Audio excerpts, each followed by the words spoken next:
Report!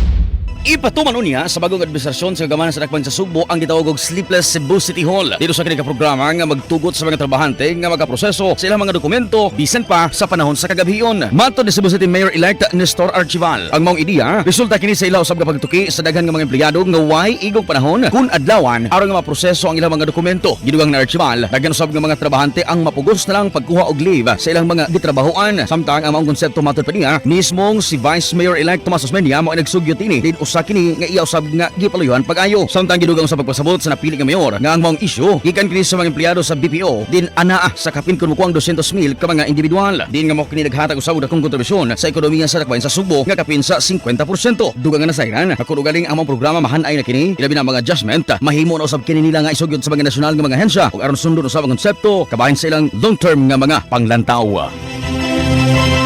Report gikan sa Cebu City Hall. Kini sa Idol Clinton Taco sa 93.9 IFM di kabugan sa pagkatod sa Ragunang Balita. Tatak IFM Balita.